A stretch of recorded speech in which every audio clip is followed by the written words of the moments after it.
All right, everybody, welcome in. About to get started here with our weekly NFL show. Just waiting on Jay to connect here, then we'll get going.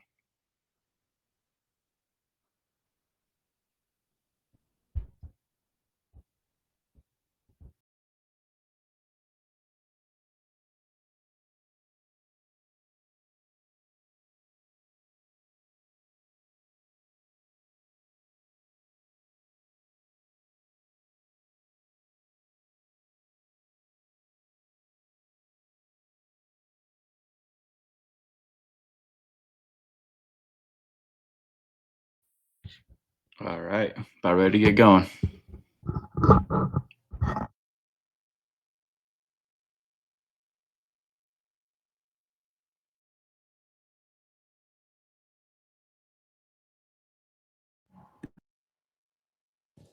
All right, can you hear me? I cannot hear you.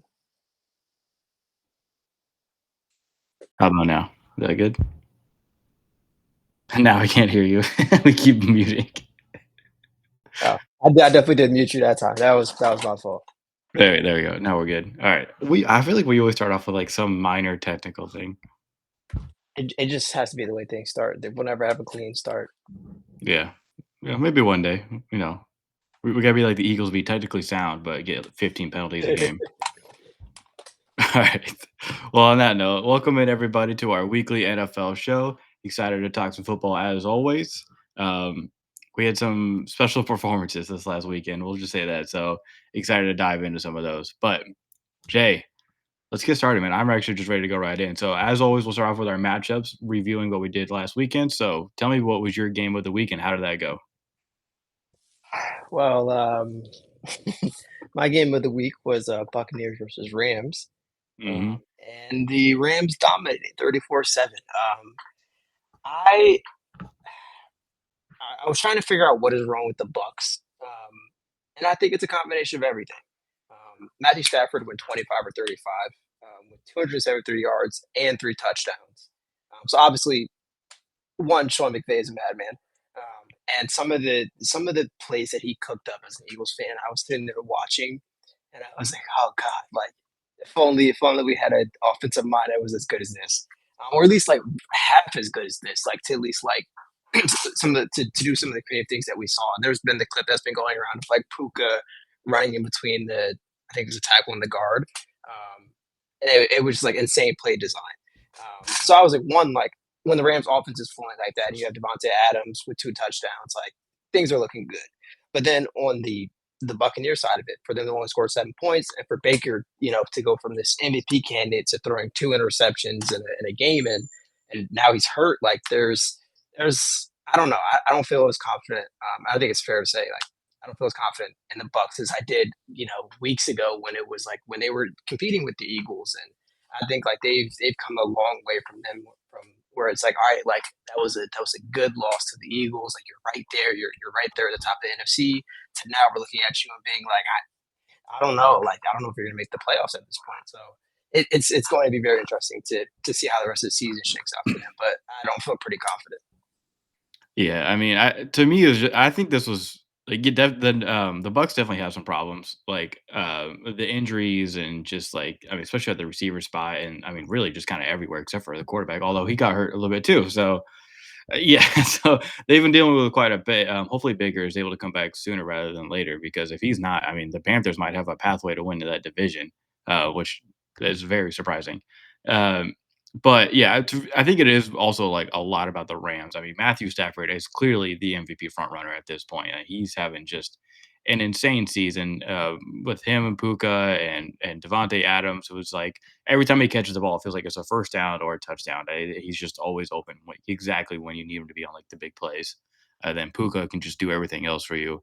And then the defense was flying around, man. I mean, Jared Verse, Fisk, like all those guys along the D line were just holding things together.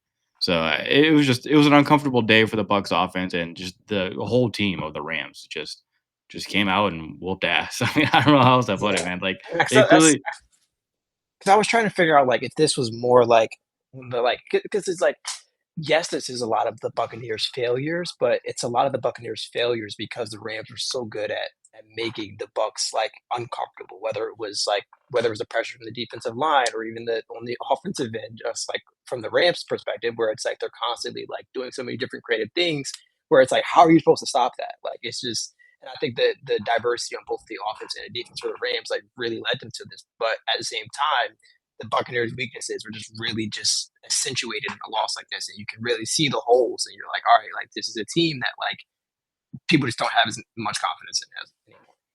Yeah, the Raiders, dude, I mean, they are now the top seed in the NFC, and I don't see The it's gonna be Raiders, the Rams. Sorry, why am I talking about? Yeah, I sorry, was like, like a Freudian slip okay, there. But yeah, we'll talk about the Raiders later. Don't worry. But yeah, the Rams are clearly on top of the NFC for a reason. And I don't know if they're gonna like.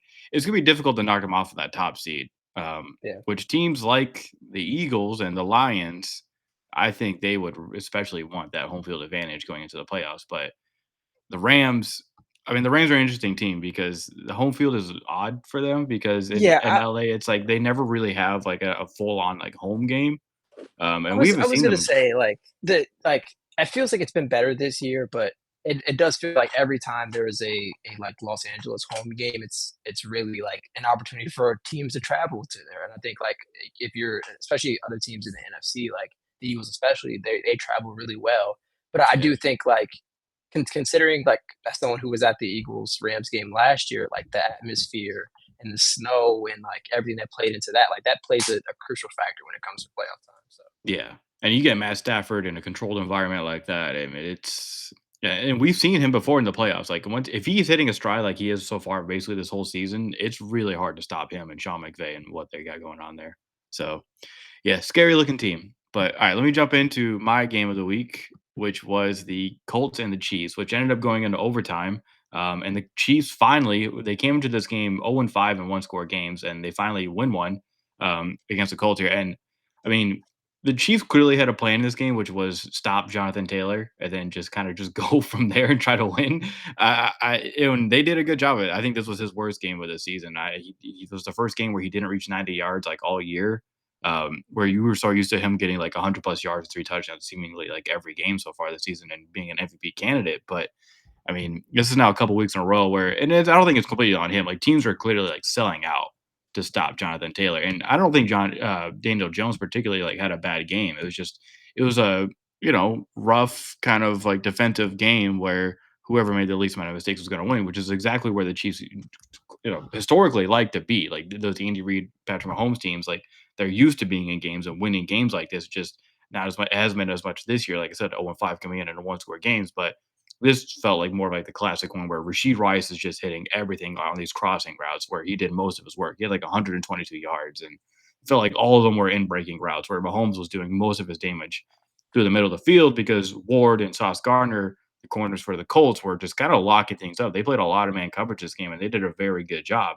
But the Chiefs just said, "All right, cool. If you're gonna screw us over on the perimeter, we're just gonna tear you up in the middle," which they were kind of able to do, especially in the second half. I mean, especially like the defense just continued to hold just hold Jonathan Taylor in the second half. I think he had like 9 total touches in the second half and overtime combined, which Jonathan Taylor needs more than that, I feel like, especially for the season he's having. But the Chiefs were just able to make the Colts one-dimensional and take advantage of them on defense. So a good job by the Chiefs here getting what we talked about coming into it. It was a huge win for them, man. And I mean, if Kareem Hunt is getting over 100 yards on your team, it's probably like you're probably gonna have to pack it up. yeah, and this has become like an interesting point for me is that like the past couple weeks we've seen Daniel Jones kind of I don't say return to form, but like at least struggle to the extent that we've seen like when he was in New York. And I think if teams are going to start to narrow down on Jonathan Taylor, the question is when does the passing offense kind of chip in to really support them and also play the catch up of this and also like it comes a little bit in the once again in the versatility of like your offense. You can't just go run heavy if everyone's expecting it. Like try to come up with some different schemes, try to come up with some different play calls to kind of like sell the run pass and so like I really want to see what the Colts like offensive diversity looks like moving forward. Yeah, well, I mean, if there's anyone to trust, it's Shane Steichen. I think Yeah, there's someone that can figure it out, and I don't. I feel like I don't know the AFC playoffs are going to be interesting because if you're looking at the teams in the standings, like I feel like the top defenses might not even be in the playoffs by the time we get there. Like, I don't think the Texans are gonna make the playoffs. I really hope they do. Things obviously like it looks tough, but like especially with CJ Stroud coming back, I do think that there's a way that they sneak in. But Yeah. I mean, yeah, if you're looking at the AFC right now, right? Denver is like obviously like a top 3 defense in the NFL. They're the 2nd seed in the AFC currently. But besides them, there's no defenses where like would currently be in the playoffs for the AFC where like you're really worried about like going against them like to like what an elite defense because the Patriots are fine. The Colts are like you have like a bunch of like kind of like average to like a little bit above average defenses, but outside of Denver, there's no like elite defense for you to be scared of if you're going to the AFC playoffs. So, I mean, that which goes well obviously for a team like the Colts, so they wouldn't have to face that as much. All right, let's go on to the unit matchups of the week. What was your unit matchup? speaking of elite defenses, my unit matchup was the Texans linebackers versus the Bills running backs. And James Cook had himself a day, 17 carries for 116 yards and a touchdown, averaging nearly 7 yards per carry. But at the same time, it didn't matter because the Texans defense is the Texans defense, and they are for real. They had two interceptions and a forced fumble, and they okay, we talked last week about Josh Allen. Sometimes like you can put on the Superman cape, you can go out and do Superman stuff, and you can do the Josh Allen stuff where you're like, or the whatever Josh Allen, Patrick Mahomes stuff, where you're running around the backfield, you're scrambling, you're making these plays look interesting. You cannot do that against this Texans defense because they will make your life hell. And that was the case in this game where it's like they were constantly like pressuring him, and it's like constantly like when he tries to do the thing where he wraps around, like you have Will Anderson in your face, you have a Daniel Hunter in your face, like this team just made him uncomfortable and just like multiple times like laid shots on him, and we were recording last time like as this game was happening, and literally like it was like every couple of plays it was like, oh, that's a tough hit like to watch like because Josh Allen's getting jumped back there. And then the offense does just enough to kind of win in the game. And that's really kind of what you can kind of hope for with a Davis Mills led offense because at towards that fourth quarter like things just kind of stalled, but like they once again the defense comes in and they do just enough to win you the game. And now I'm excited to see what CJ Stroud can do when he comes back. Yeah, that'd be fine because I mean, yeah, he just finally had a full practice today, so yeah, he's definitely on track to finally play again. But dude, that defense because this was my player matchup too, was Josh Allen versus himself. Going into this game because we saw what happened the previous week where it was like you're right, he did the Allen Mahomes thing where he went kind of like crazy, where like played unconscious and like you had a couple big like turnovers, but 6 total touchdowns on the other side of that. So it was like okay, like screw it, if this is what we need to do, this is what we need to do. But you can't do that against a team like the Texans, man, and their defense. They're too disciplined. They're too just like they just have elite playmakers at every level between like their D line where you have Hunter and Anderson coming off of the edge. Anderson this game, by the way, was nuts. Like just I think he had 9 total pressures and like I think 2 sacks, right? I think it was a couple like I wasn't sure if they called the first one he had where he basically tackled Allen like at the line of scrimmage. Um, but I mean, yeah, you have those 2 coming off of the edge. The interior of their D-line's pretty good too, but then, Shire in the middle of what the linebackers who got that first tip that led to the interception for Bullock. But then, yeah, in the secondary, you have, like, Stingley and Bullock in this game again, who, like he had 3 turnovers. He had 2 interceptions and a forced fumble, which, I mean, if you have one guy doing that for you, that's just crazy. I mean, he gave you 3 extra possessions and nearly scored on one of the picks besides a penalty that took it back. So, yeah, it's just insane what that they're there. And Josh Allen, you're right. Like, it felt like, you got a couple big plays from James Cook, and even the special teams was able to get you a touchdown, but, I mean, they were clearly like, "We're just gonna attack you, and your receivers aren't gonna be able to do much." They had to scheme up, like, crazy stuff just to even get yards with, like, the hook and ladder stuff they were doing towards the end of the game, so, I mean, the Texans defense is just nuts, and I agree with you, like we said earlier, like, I don't think they'll make the playoffs, but, man, it would be cool to see them make the playoffs just to be that, like, Yeah, for that first round, like, wild card team where you're like, they're not favored, but that defense could really, really just kinda control this game, like, if you got into a scenario like that, so and we've seen them do it against, like, the best players and teams in the league, where it's just this defense it doesn't matter who they're going up against, they can kill you. yeah. But, alright, so, let me go to my unit matchup, and then we'll finish with your player matchup, but my unit 1 was the Bears offense against the Steelers defense. Ended up being kind of an entertaining game. TJ Watt hit a milestone this game, passing his own brother for sacks. I think it's like 115. He had a crazy play on Caleb Williams where he sacked him in the end zone and like kind of just like ragdolled him, man. And Caleb lost the ball. It was insane. But besides that, I was actually this Bears offense is really okay. This Bears offense is good. They're top 10 at the very least if you look at every metric. The run game, especially as this like second half of the season, has really, really stepped it up. Like they lead the league in explosive plays. And Caleb Williams is not turning the ball over except for like every once in a while you'll get like that TJ Watt kind of play, but he's not giving the ball up. He's really good at escaping pressure, like more than any other player. I feel like so far this season, where it's like he's taking care of the ball, and when he is escaping, he's making better plays than like what we saw last year, where like it wasn't even like he threw a lot of interceptions last year. It was just kind of like bonehead plays that would happen. But he's playing more in control this year. It feels like, and I feel like that's partly because you have Ben Johnson there, and he's getting better protection. I mean, they've been without one of their players, but then you get a backup tackle who steps in, and he's able to play well for you. And your second year guy on right, Darnell on the right side is playing extremely well too for you. So it's like he's getting the protection he needs. He has the weapons. Ben Johnson comes in, and this is exactly what you wanted to see from Ben Johnson coming into this year. Like year one, I don't know. I don't know if I expected it to be this good, where like they're currently winning division and third in like the NFC. But and we'll see what happens Friday against the kind of like potentially spiraling Eagles team. If they beat the Eagles, then they might have the division nearly locked up, especially depending on what happens with the Packers and Lions game. So um, I don't know, man. Like I'm just really impressed. Like Caleb Williams is kind of having to me like an underrated season compared to a lot of these other guys because I think a lot of people there are like huge expectations coming from him, especially as a rookie last year, and then this year with Ben Johnson. It hasn't looked the cleanest at times, but they're putting up numbers and they're winning games, which is like kind of just all that matters.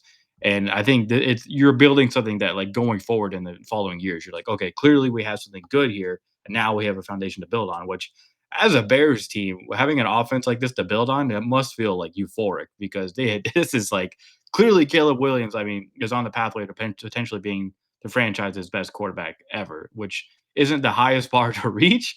But I mean, if you're a Bears fan, you got to be pretty excited about this offense. Yeah, and I think, like, Caleb Williams' development, especially, like, last year, I think we saw him try to do a lot of this stuff that Patrick Mahomes does, where he's, like, trying to Yeah, to stretch plays and trying to stretch, stretch things out and be, be the Superman, and it just didn't work with the system that they had last year, the lack of protection and everything that kinda tied into it. yeah. And then now you throw, like, Ben Johnson into the equation, you have a great young receiving core, like, that is phenomenal, can only get better as time advances with a Rome Odunze, a Luther Burden, who I know you're really high on. So, like, And he's there's getting more playing time.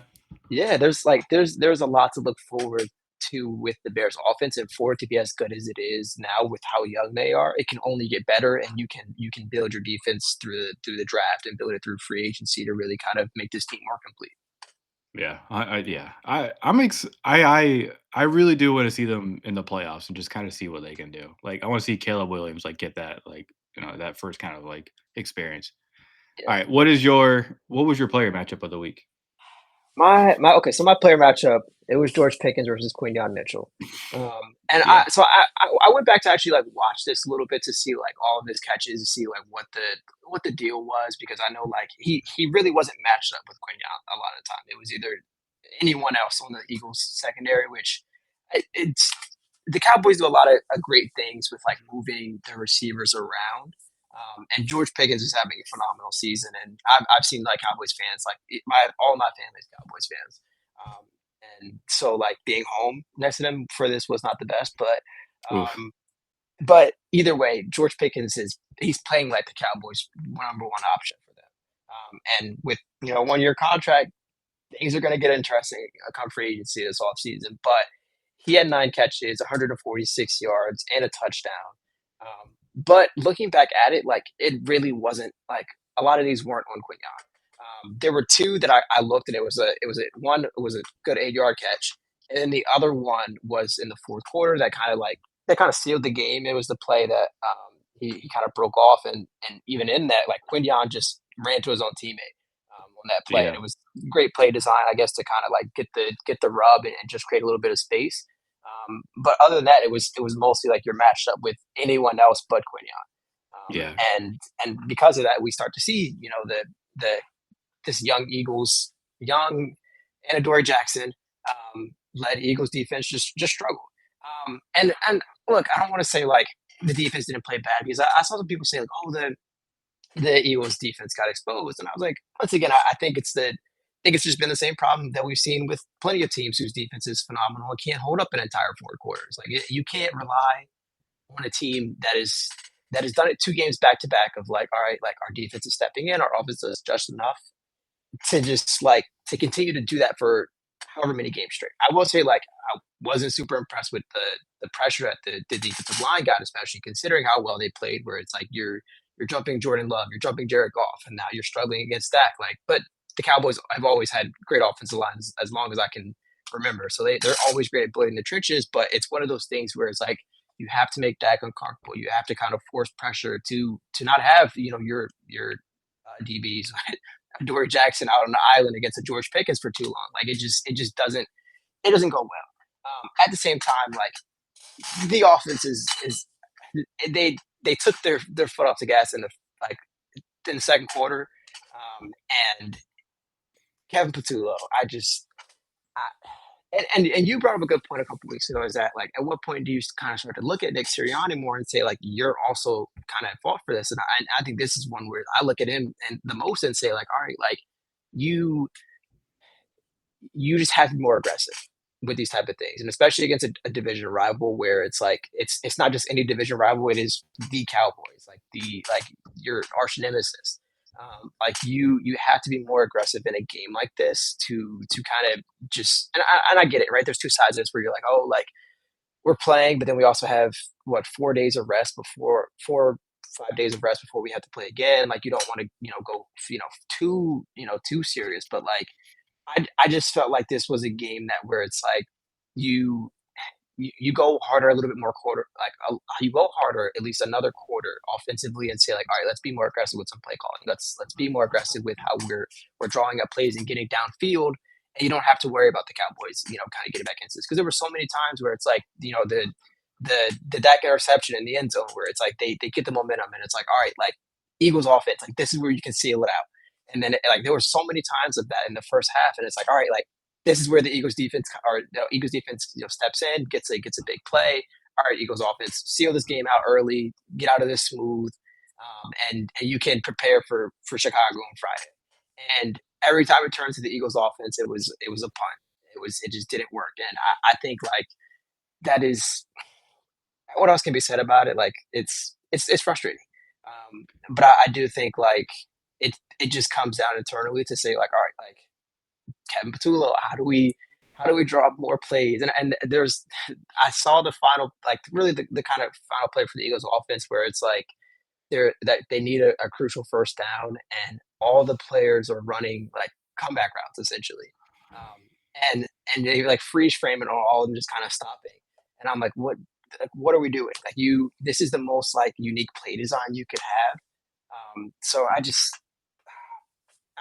I hate saying like, oh, this was more an Eagles loss than a Cowboys win because I feel like it makes me feel like I'm salty, and I am a little bit.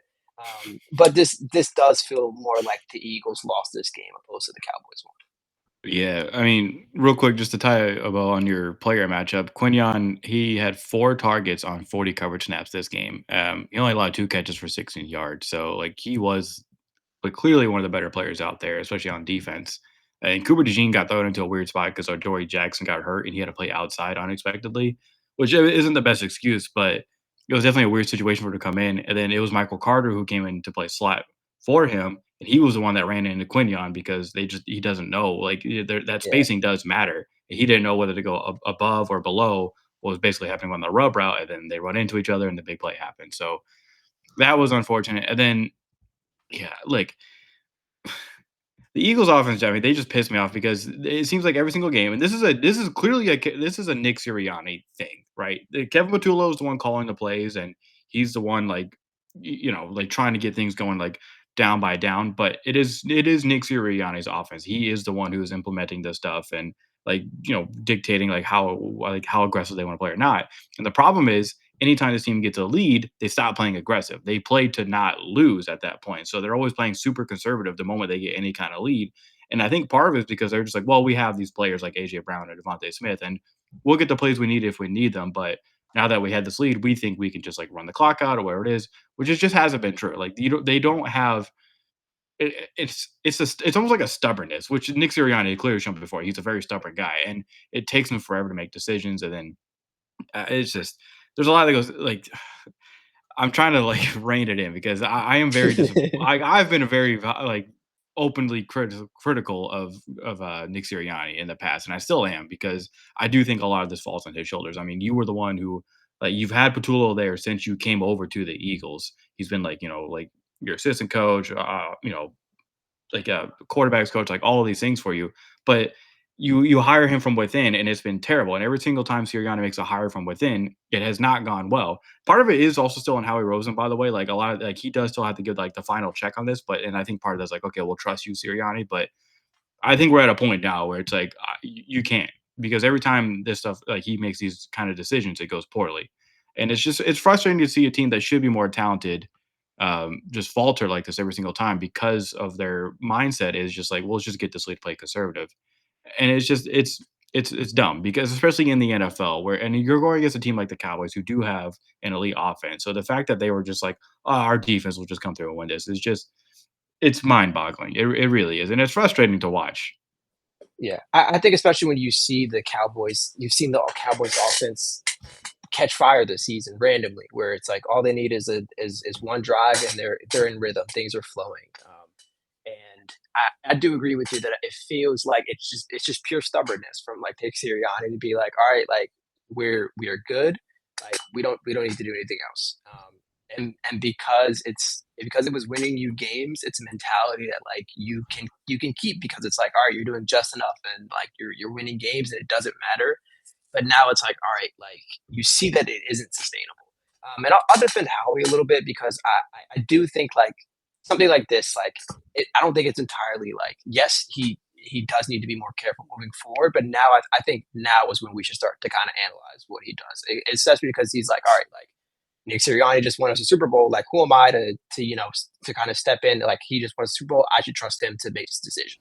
And now I think it's like, all right, like you've shown that you're not capable of doing this. Like, I'll take over and do it. I think now it's kind of where we should take the point of like kind of looking more at Howie for a coaching decision like this and saying like, all right, like let's analyze this and actually go in a different route because it feels like it was I trust my coaches, I trust my coaching staff, and let's see like what we have cooked up internally type of thing. Yeah, I need something positive to happen with that offense because I'm real close to having like NBA Twitter kind of takes about Nick Sirianni. Like I'm about to make a Twitter account called Nick Sirianni's like biggest hater or something like that. Like it's man, I'm not a fan. I'm really not because like even when you were talking about like oh he just won the Super Bowl, I'm like well Vic Fangio and Kellen Moore did good Yeah. jobs. But I mean, even think about even last year when the offense was humming and things were going like very, very well. I was like, you go on, you win Super Bowl, you had a great offense, Saquon Barkley, all those things. But remember, there were times last season where like there was sort of like blips in the offense where it's like, what the hell happened there? And like fourth downs or like the big third down plays or whatever it was. Anytime that they need a big play, every once in a while, like on a goal line play, Nick Sirianni would step in and do the play call. And then it would be something like, well, why are you stepping in? Like when Kellen Moore was like, he's clearly the play caller. He's on a rhythm. He's in rhythm here. And then Nick Sirianni steps and go, well, I think we should do this real quick. And it's like, let them do their jobs. And then, but then now you get to a season like this where he hires his buddy to be the coordinator, and he's still doing the same things, but his buddy is ass. I mean, just I don't know how else to explain it. But and like part of it is like yeah, like just frustration as a fan, but it's also just it's bad football. Like you talk about like the comeback routes and not using your players properly and you're not helping out your O line, which is clearly banged up. I think Mailata might be the only person who's actually like healthy out there. You're missing Lane Johnson. Fred Johnson's a little banged up. The interior of all line just looks terrible and banged up as well. And then that affects Saquon Barkley. That affects everything else. So it's just it's frustrating. It's very very frustrating. But I mean, look, it's not. I don't think it's panic time yet. But this Yeah. Bears game is definitely more important than it needs to be. I was gonna say at the same time though, like there's gonna be a lot of pressure put on because how bad the offense was, but like there were just and we talked about last week penalties stacking up and stuff. Like even like penalties are a crucial thing. And then like obviously there was the one with Ceedee 14 Lamb. penalties, by the way. 14 from a head coach who constantly talks about how technically sound and disciplined his team is and how they hone in on those things. but you're still one of the most penalized teams in the league. And on offense, it's always the dumbest stuff, like false starts, and like it's just like, oh, the Oh, players like, oh, we need false to be better starts. about we need to be better False starts, about that. It's like it's been all year. It's been all year. And it's for the coach to consistently come out and be like, well, we always hone in on that stuff. We always talk about being disciplined. It's like, well, you can talk about it all you want, but your team is not doing it. So are you practicing the stuff, or are you just in the team meeting saying like, hey guys, just pay attention to the cadence? Like, what are we talking about? The legal formation stuff. It's sloppy. It's just sloppy, and that falls on the coach. Yeah.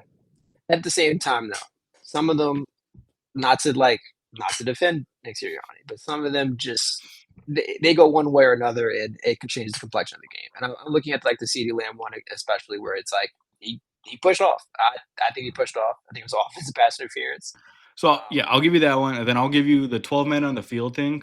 yes, That was a mistake by the refs as well because the Cowboys had made a late sub, and when they do that, you're supposed to allow the defense to also make a sub. The refs didn't do that, and ended up like in the middle of the sub, basically saying like, "Oh, the Eagles had too many players on the field." So that was on the refs for not allowing the Eagles to do what is supposed to be like a legal sub, yeah, and then they just ended up giving them a penalty, which was a pretty big penalty at that moment. But okay, cool. You take those two away, you still have like 12 others. So yeah.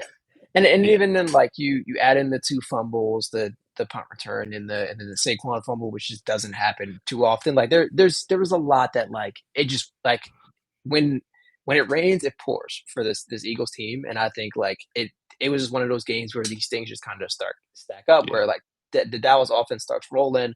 All right, like offense, we need a response. All right, well, punt team struggling. All right, Saquon just fumbling for you know first time in forever. Like these things just kind of stacked up, and you could tell Dallas was getting confidence, and it's a game where it's like you don't want to let the other one get any advantage, and it just kind of from there just took off. So like, and I'm trying to be optimistic about this, and I typically am, and still am. But it's just like I, you just need to lock in. And I think you said it like this Chicago game becomes a lot more important than it needs to be. Even Yeah. then, like you're still like you have a 99% chance win or lose to make the playoffs. Like you're not Yeah, like the division is the Eagles. Like, I don't care that yeah the Cowboys won this game, that's fine. You're still 5 and 5 and 1. Like, you're yeah not worried about these teams unless they have an epic collapse. Like, you're not worried about losing the division. So the Eagles are gonna be in the playoffs. I'm just getting tired of the like, well, it'll click at some point. Like, they'll figure it out at some point. Like, kind of like how people would talk about the Chiefs. But the Chiefs, we've seen them do that year by year where it's like, it doesn't look all right, but then they would get to the playoffs and you're like, okay, they're clearly gonna go to the Super Bowl. With the yeah Eagles, we haven't like it's either everything is going great and that just momentum carries you into the playoffs, and then we saw that with like all the Super Bowl seasons, right? Like every time they was like, okay, the whole season everything was clicking, and then like, they clearly looked like it. But this, it feels like the 2023 season where it's like everything's sloppy, it's inconsistent, people are frustrated, there's all this stuff talking about like what's going on behind the scenes, and it's just it's and that's the part of the problem is like we've seen this before recently, and that's why it's like even more frustrating. But we gotta stop talking about the Eagles because yeah I'm gonna end up calling for people's heads. So all right, let's move on yeah. I'll jump to. Oh, I think you froze. to what stood out to us in other games across the league that we didn't have for our matchups. Um, oh no, I'm waiting. Oh, Do you not hear me? you were frozen for a minute. Oh, okay. So All right. maybe it Well, we're was good now. me. All right. Okay. So yeah, I have my flex matchup as always, and it'll be kind of Oh, intro yeah. to talk about the second half of this. So it was it was Shador versus Stefanski, and Shador won his first game, and it didn't feel like Kevin Kevin Stefanski gave a fuck Oh, he because did. Yeah, dude. What is with him, man? because if it was up to him, he was like, great job defense. All right, good team win. Let's move forward. Look, and to be honest, if I was the head coach of the Browns, that's probably what I'd be saying every week. Like, hey, good job, defense. We kind of tried to do some things on offense, but yeah, But okay, right? Shador Sanders, 11 for 20, 209 yards, a touchdown, an interception, and only took one sack. I think that's the most first career start. I think that is like the best stat line you could have possibly gotten from him. Where it's like it's his first week, and like fully kind of taking the reins of everything. He's still learning the connection with the offensive line and his receivers, and just getting in rhythm. Like there's so much that kind of goes with it, and I think like from everything that happened. Like he looked good. He made the throws that you needed him to do. You saw him, do extraordinary things with the deep ball. Like he looked good. And I think it's pretty promising to take a lot from this and hope that it can continue. And there wasn't any, and I think the one thing I was looking for, and I mentioned the sack thing, is because like I was worried about like having a Max Crosby led defense coming at Shador Sanders. Like, what does that look like? So and obviously credit to offensive line to only allow one sack. And it's also Shador to not hold the ball for super long, Well, which was an issue that he had. So and also yeah, Stefanski for they were doing a lot of like screens and like quick passes. Like they were clearly like, okay, we're gonna try and protect Shador. Like we're gonna get the ball out of your hands quickly, and we're gonna set up the plays to do that. Which Chip Kelly, other players or coaches could have learned from who was on the other side of the ball. But um, yeah, I think it was a good job by the offense just saying like we're going to protect the quarterback in like not just through like with the O line, but just like with the plays that we're calling. We're going to get the ball out of his hands. We're going to shift the coverage a certain way. We're just going to do what we can to make sure that the offense doesn't lose this game because the defense could clearly win this game. yeah, Yeah, that and was all I like had to mention. well, okay, because I want to transition that to talk about Miles Garrett, who is at 18 sacks now. Which, by the way, the record is 22 and a half, I believe, for the NFL record. So he has 6 games left to break the record, which I feel like barring any injury that happens, which God, I hope it doesn't, because Miles Garrett is just one of those entertaining players to watch. He's gonna break the record. I think we can just call that shot. Like Miles Garrett is gonna break the Michael record. Strahan already came out and said the record's yours. Like Yeah, like it's he's accepted it. there was a wild stat about like the amount of sacks that Brian. It's like basically like Miles Garrett has the same amount of sacks Brian Burns does just through the last like 4 games or something like that. Like he at one point it was like, oh, this is kind of like a down Miles Garrett season, like the first like month and a half. We were like, wow, he's only got like 6, like maybe 8 sacks tops. Like that's kind of crazy. And then all of a sudden it's like, oh, he's got 18. Like he's just getting like 3 or 4 sacks a game now. All of a sudden, like since he played the Patriots, it's like you can't stop this man. You really can't. They were trying to chip him all game, all game. Like they were trying to do whatever they could. Although Chip Kelly screwed up a couple times, leaving him on an island with Stone Forsythe, which I mean, Stone Forsythe on like your backup edge rusher is a nightmare. So the fact that he was lining up against Miles Garrett like one on one is just stupid. But yeah, I mean, Miles Garrett is clearly going to break the record, and it's going to be fun to watch him do it. I'm not going to lie. Like it's clearly like a crappy season for him. And like we talked about all season, like you kind of don't feel bad for him because he had an opportunity to get away from the Browns. But I guess if you're going to be on the worst team in the league, yeah, and make all that money, you may as well break some records to make it worth it. So, good for him, I guess. But let's go ahead and talk about your boy Charles Kelly because I know you could probably want to. What's that mean? Where you're like, it's like you're chilling at the funeral, and like you're happy to be.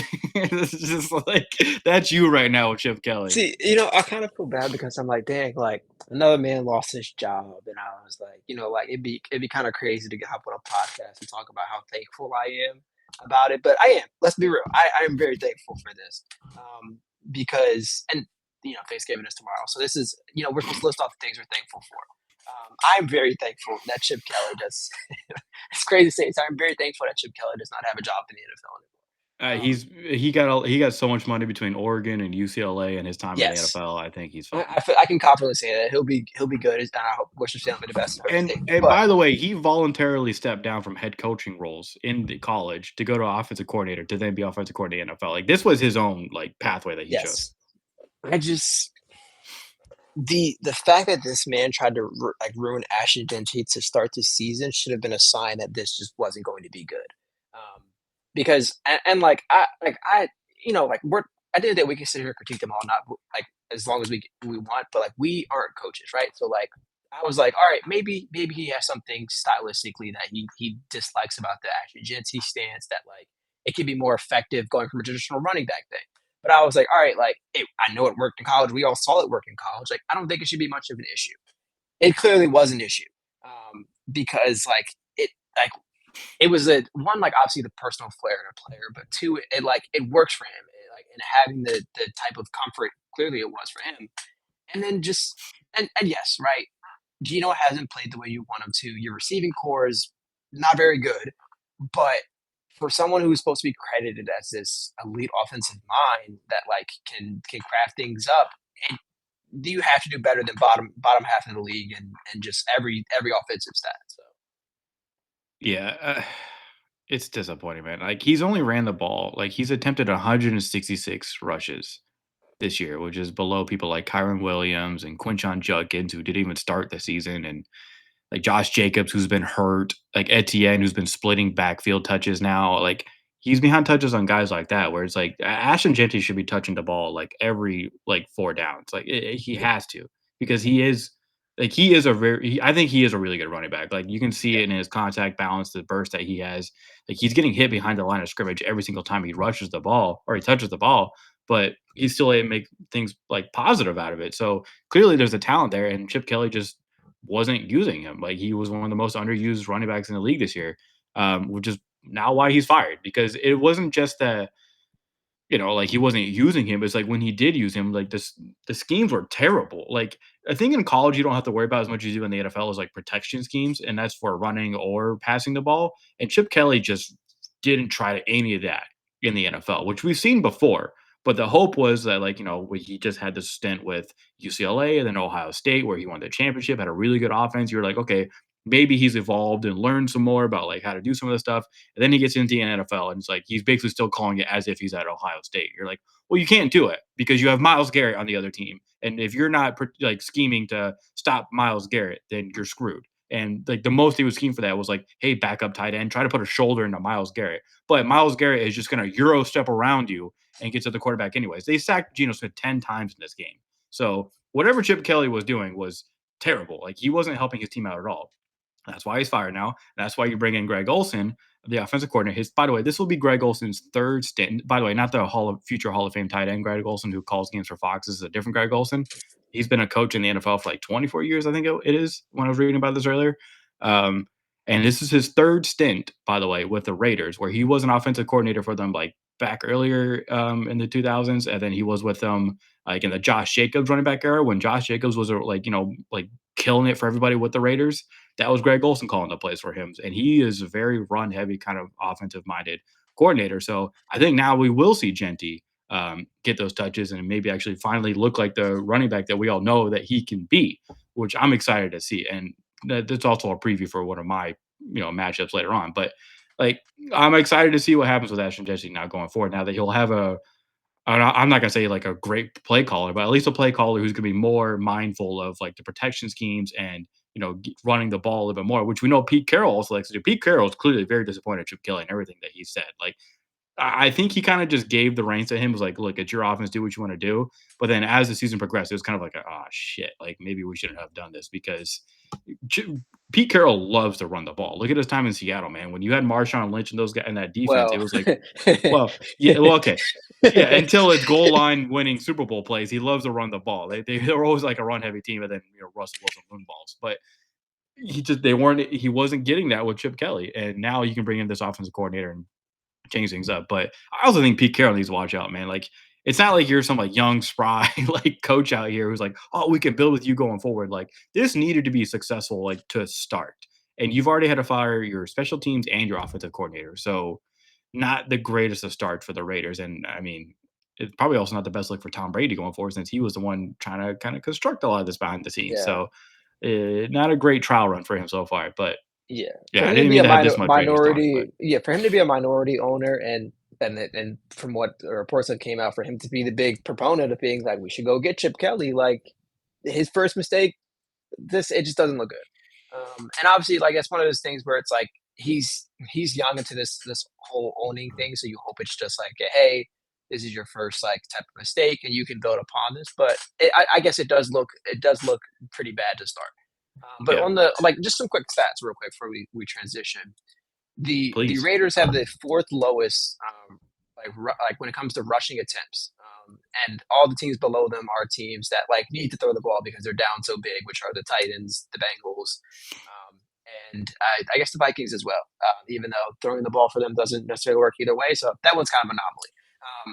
And they have the second lowest rushing yards in the entire NFL, only above the Titans with 874. So they and obviously like running the ball isn't going to solve every issue the Raiders offense has, but it will help a little bit. It will help significantly to at least like kind of find what you're looking for moving forward, especially if clearly, unfortunately, Gino isn't the guy for them. I know we both wanted to see Gino time in Las Vegas, but you're looking at a new quarterback now. And with the way the mock drafts have been shaking out, there's going to be plenty of talent for you drafting wise to get a QB. So I think this is where they look and say like, all right, like let's see what Genty has. Let's see everyone see everyone on his offense and kind of evaluate that and then say like, all right, like what is moving forward look like for us. So How cool would it be to get Arch Manning on a team that's partly owned by Tom Brady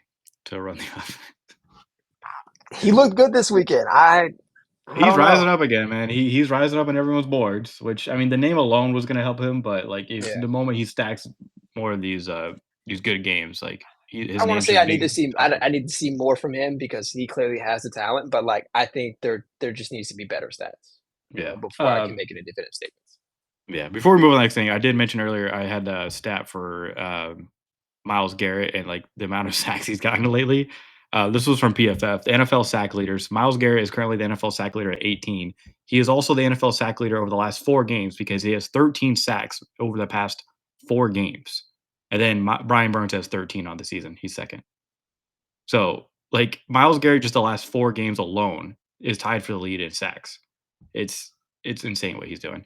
All right, let's move on to the next thing. One I'm very excited to talk about, and that is Jameis fucking Winston, man. Let's go. He had In a my notes, I, crazy I literally game. I literally had to look up his middle name so I could be so I'm very appreciative of I might butcher it. Jameis Leonard Winston. That is Bro, the this was the the most can we Jameis Winston game of I all don't even time. wanna throw out numbers. I don't wanna I just wanna talk about just the game of him just, like we talk about all the time. It's like, "Okay, Jameis, like, we know that you love to hone in on one receiver that you trust and just look for him." That was Wan'Dale Robinson this game. He was like, "Alright, step back, where's Wan'Dale?" Like, every single time it felt like. And then, he spread it around a little bit more than that, but, like, Wan'Dale had, like, a career game for them. And then the fact that they called up a trick play where they had Jameis Winston running up the sideline. He caught a ball from Gunnar Olszewski, in which I don't even know if the ball was actually supposed to go to Jameis on this play because originally he was like rolling right, and then he kind of like had a step back, and it just found Jameis, who was getting covered by a linebacker. Jameis catches the ball with the defender on him, like basically fights with him to get the defender off him, who falls down, and then Jameis gets a reception touchdown where it was like that was one of the most crazy touchdowns we've even really just seen all year. Just despite whether it being a quarterback catching it or not, but the fact that it was Jameis Winston doing that to a defender was like I remember my roommate and I like as the play was happening, like the moment we saw that ball go in the air towards Jameis, like we stood up, we were like, no way, no way, no way. And then just watching him get his way to the end zone was one of the coolest moments of the season so far. I'll list off the stats because I'm the Please, stat guy. okay, 18 for 36. Once again, Jameis stat line right there. And you could have classic. read me off right there, and I was like, I saw Fifty everything I need to percent is so perfect for Jameis Winston. That is the most 30 know. for 30 bullshit, man. 366 yards, 2 touchdowns, passing touchdowns, an interception, and then of course the catch for a touchdown, which was 33 yards. So I literally wrote one stiff arm as well 'cause Yeah. so Hey, man. that is the most Jameis Winston like, and this is I think what we were kind of hoping for, and obviously like the Giants season hasn't panned out the way they would have wanted with all the injuries, both to like Malik Neighbors and Cam Scatterboo, but like why not have a Jameis Winston throwing the ball to a Malik Neighbors when he was healthy? Like this would have been the perfect We were type of robbed. thing. Like We were robbed. exactly right. And I think now they realize this. And maybe it was just Brian Daboll being like, I prefer Russ, which I don't know why you would prefer that, but either way, there was clearly a lot that was like behind the decision leading up to this, and I'm finally glad they were like, all right, like, well, give it to Jameis. Like, let's see what he has, and it wasn't just to see what he has because we all knew what he had, but it felt like this is like an awakening for the Giants to be like, oh well, like maybe Jameis Winston can hoop, and he can hoop. We saw that with his indication of the finger roll when he got to the end zone off the touchdown. So give that man the opportunity. Also, his pregame speech where he goes, "We're outside. Well, I mean, we're inside, but we're outside because they're in the dome." I was just like, God, I'll forever love this man. He's just pure entertainment.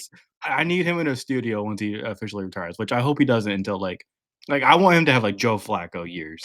Like I want to see 39, 40-year-old Jameis Winston out there doing stuff like this just because why not? Why Uh, not?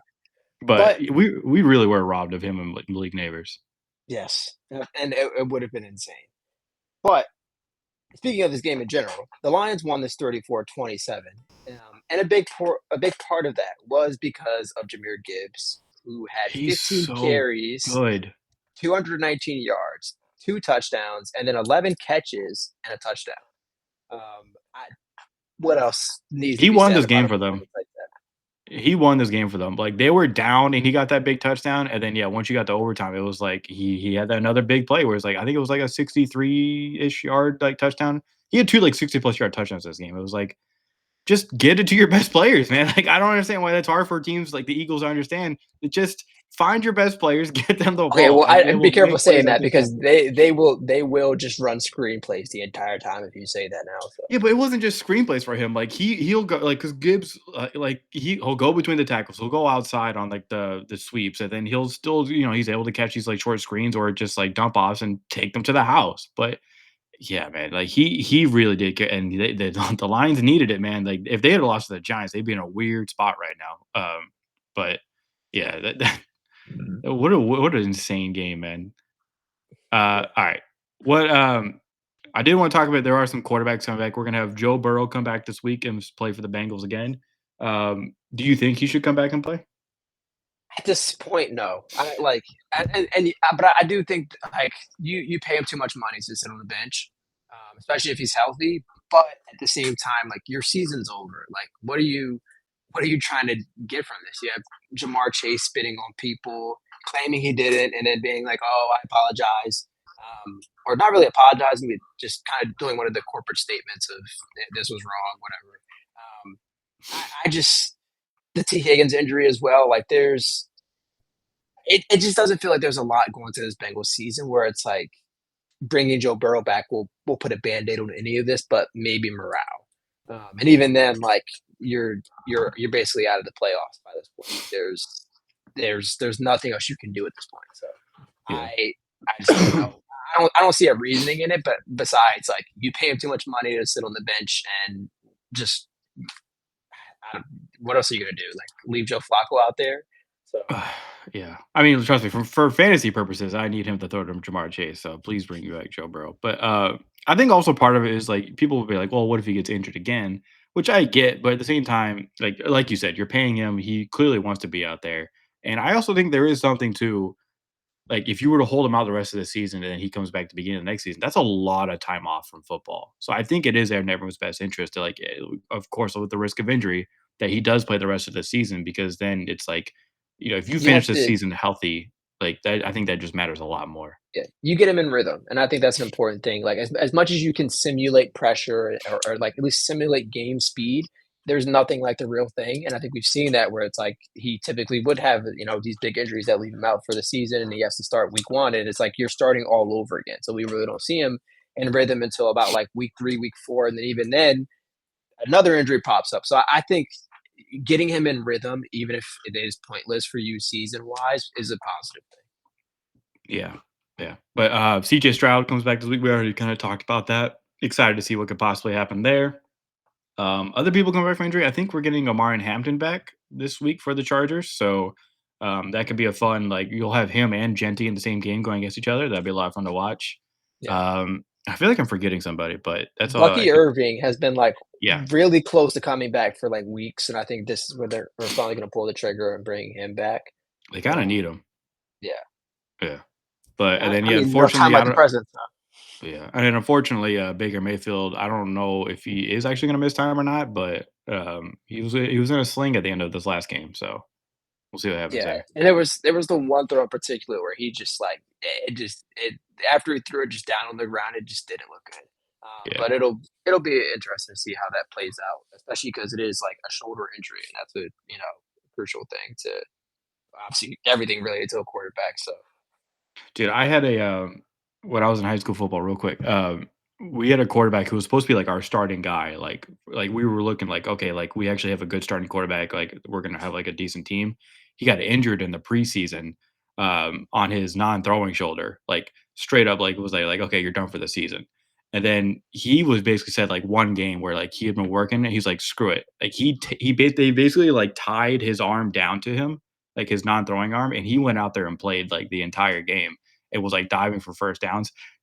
Most of the team didn't really get along with the quarterback. He was kind of a dickhead, but that was one of those things where it's like you see a guy doing that, you're like, okay, like I'll play for that. Like if you're doing that, Yeah. so I like, and that's it takes a certain kind of like crazy mentality to do stuff like that. So part of me is like, man, I bet Baker would do that. Like Baker would probably just be like, I screw it, could 100% see Baker like doing that. I'll go out there and play with one arm. Like Baker would definitely do that. But I think it's in the best interest that the Bucks need to be like, no, like we can still win this division. It's the Panthers that are the heels. Like we can do this. Like, but you just can just forget about higher seeding in the conference. All right. Anything else you wanted to talk about before we move on to our matchups for Okay, this next week? very couple quick rattle off things. Mhm. Jackson Smith and Jigba is insane. He is on a crazy pace this year to break an all time record. He had 8 catches for 167 yards and 2 touchdowns this past week. What else needs to be said about that? JSN. Yeah. The Ravens are back from the dead.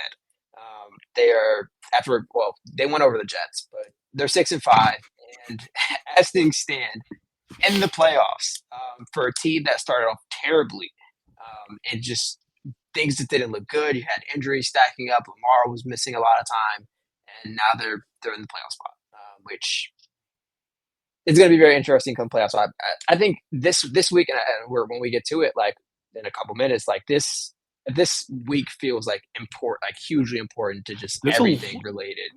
And there's a there's going to be a lot of lot of like great important games as games well. this week. Yeah. Yeah. All right. So yeah, but my final thing is speaking of important games, more kind of relatively important.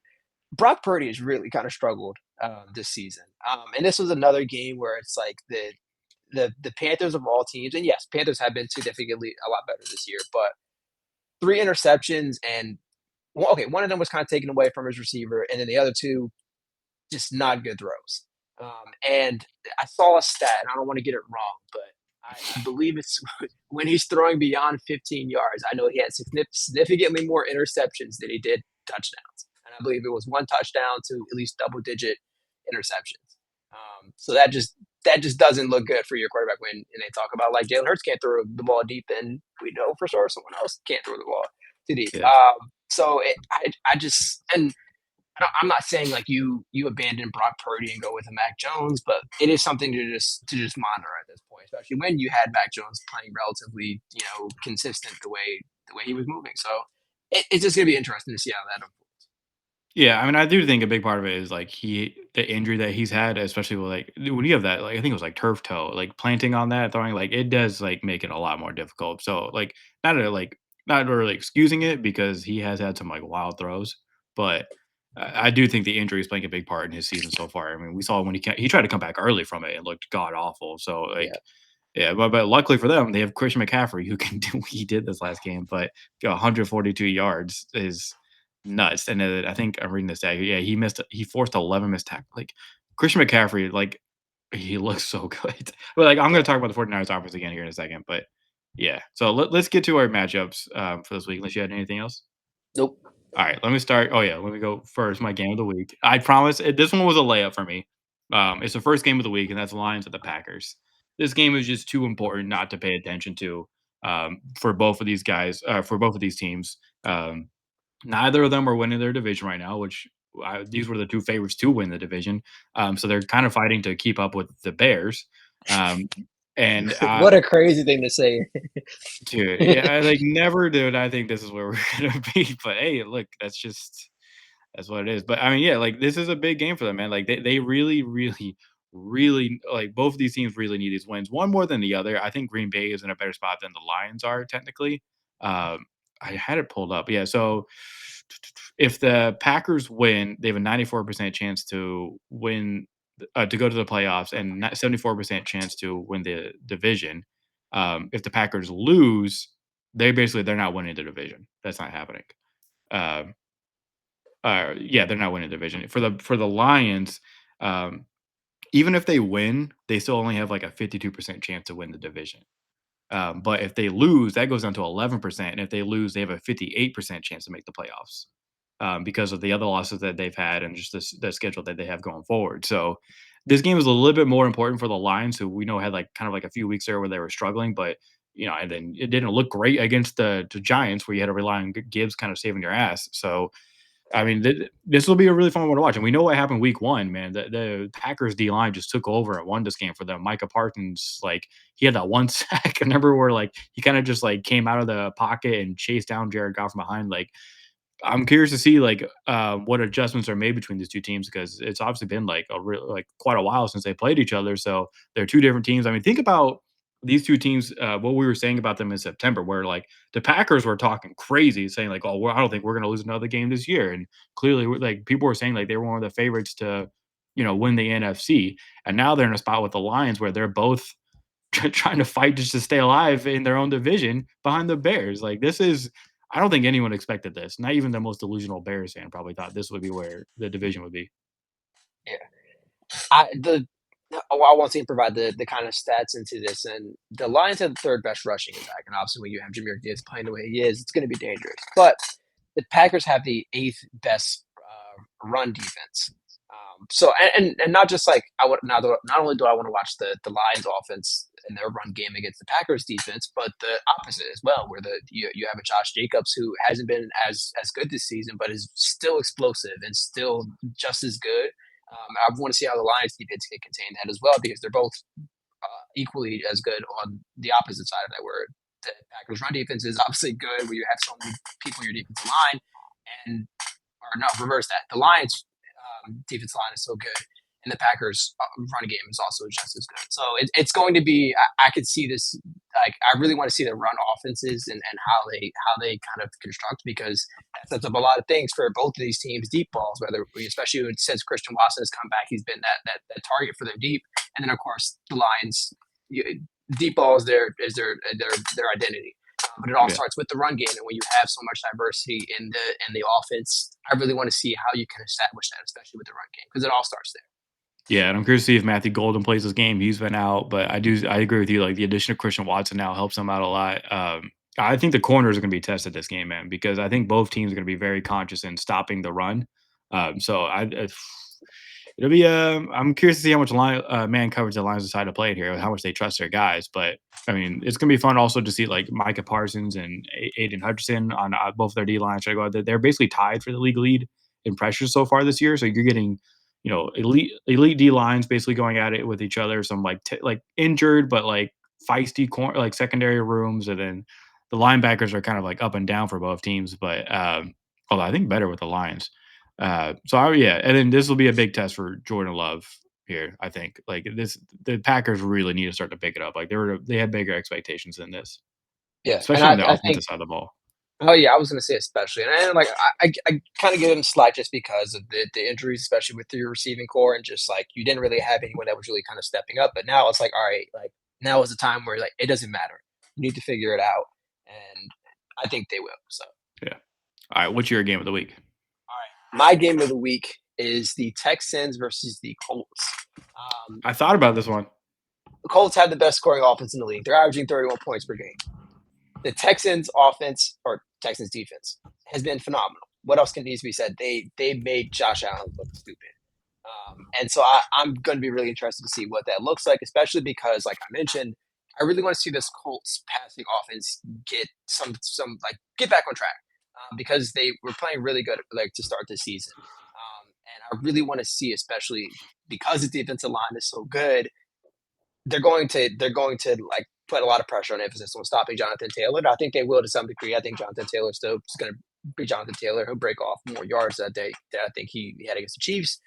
But I really want to see the Colts offense and really Shane Steichen kind of get more aggressive with the play calling when it comes to the passing game and going to try more more different things and push the ball down the field, preferably away from Derek Stingley for their own sake.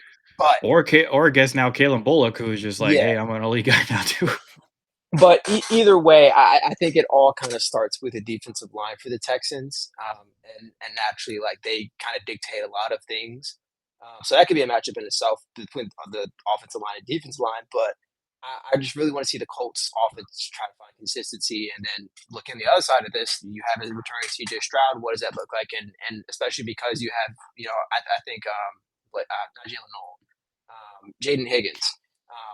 He had a good game, had a touchdown against the Bills. So I really want to see like what does the continuation for him look like, and Yeah, especially because you're starting to find more consistency with this offense. Ironically, without C.J. Stroud, like D'Amico Ryan's mentioned it is that they struggled in the second half and just trying to put more points to kind of put this game away. You don't have to worry about this coming down to a final possession if your offense kind of gets more points. So I really think that C.J. Stroud's return. Hopefully they protect him.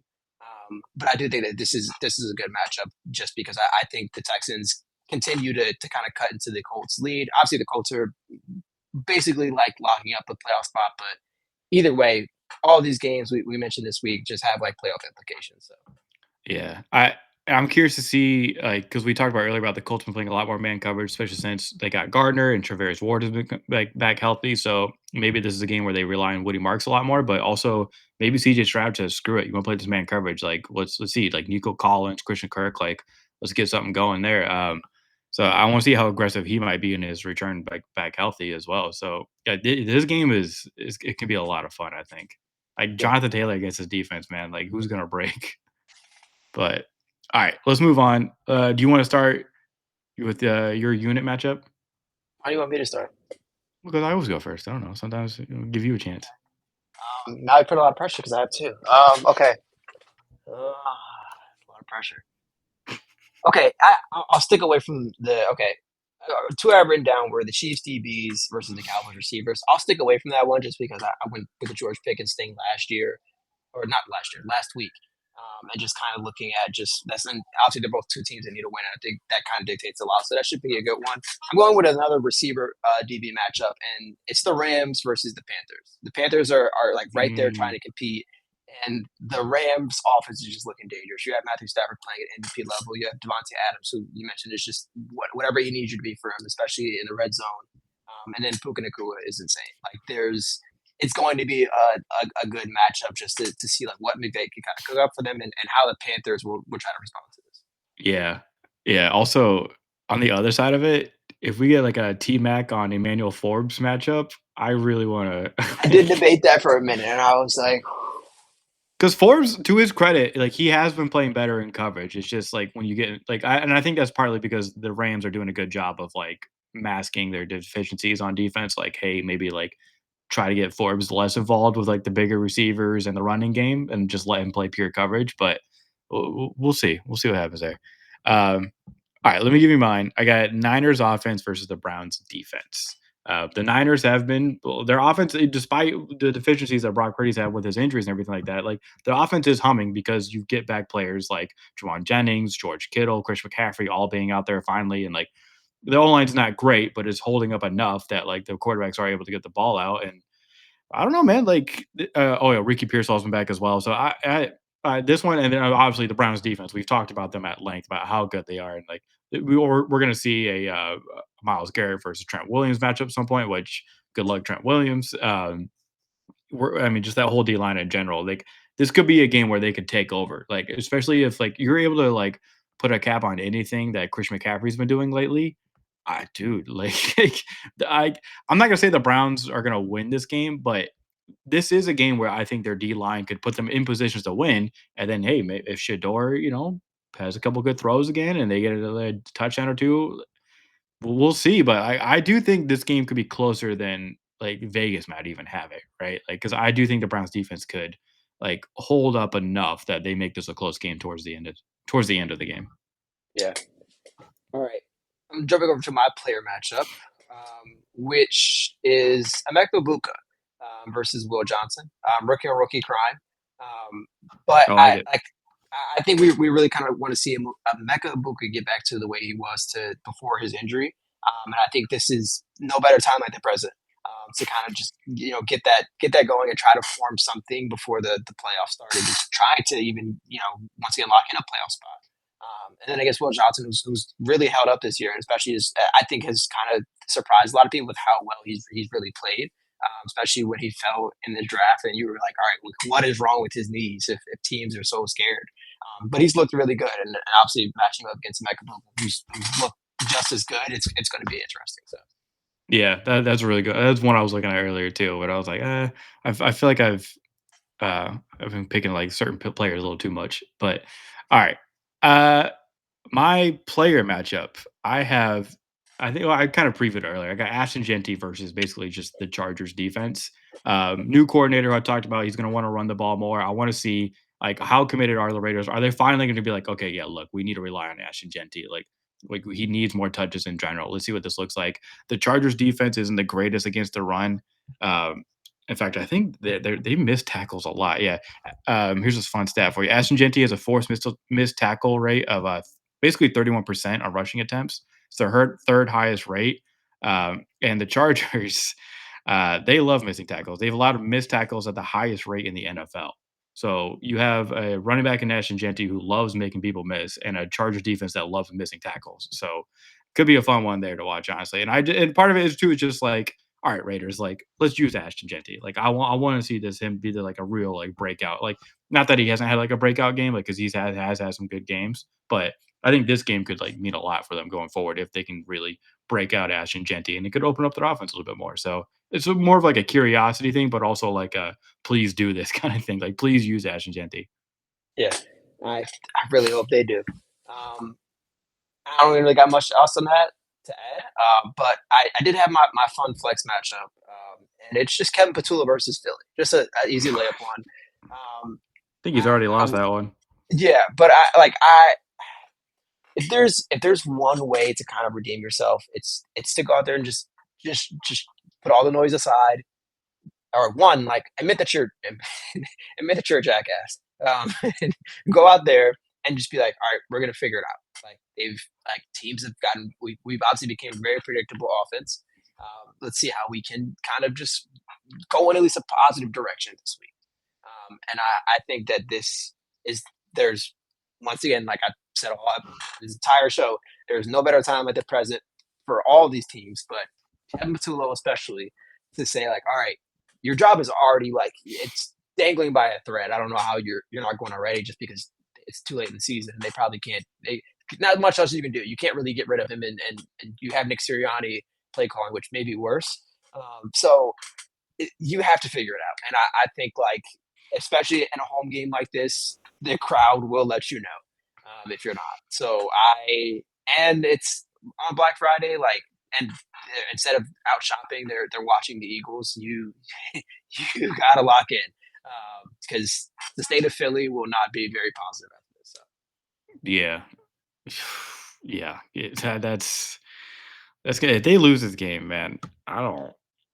Like, the heads will need to roll. Like, I don't think there's any way about it. Like, just to keep the fans at bay, like you're gonna have to like, And this is and I think this is like I say this matchup because it's literally it feels like I mentioned Black Friday, and it's right. Like they wait out there, and like the moment the doors open, everyone rushes in. It feels like we're at that point where it's like 7:59 on an 8 o'clock open with Kevin Patullo, and it's like, all right, like it's either we're going to put you out in front of everybody, and you're going to be right there when the rush comes in, or we just move you back and we move you out of our harm's way, at least for this week. Because you can't contain Eagles fans for much longer, and also like how impatient is Howie Roseman in this as well, where he's constantly seen the Eagles offense just go three and out, three and out, three and out, with as much talent as they have. So I think I think this is like his final straw, like with just everything and just being like, all right, like go up and shut everyone out and just do what you need to do to win games. So we'll see what happens. It's I'm a little nervous, but yeah, we'll see what happens. All right. Do you have anything else for the NFL this week? nope. All right, cool. Well, good show, man. Glad we got to do our weekly NFL show before Thanksgiving. Hope everybody has a good Thanksgiving tomorrow. Jay, thankful that you and I are able to continue doing this and have some fun with this. Thank you to my family. Love y'all. I know some of you are in here. Hope you have a good Thanksgiving. We will be back again next week, of course, for our weekly NFL show. And then we'll do NBA again sometime soon here because there's Yeah. been some very good games. Shout out to Tyrese Maxey for dropping 50 points. on last Thursday. The franchise, as he's known as in Philly, but Give him a yeah, rest. Oh, give him just give him off like a game. Why don't we do that instead of playing him 40 minutes a night? because he has to. Like he actually has to for this team to do anything. We can't start the Sixers right now. Let that man breathe. We can't start the Sixers right now because I might actually crash out. But all right, Philly sports, good for your health. All right, thank you everybody again for listening. We'll see you again soon. Happy Thanksgiving.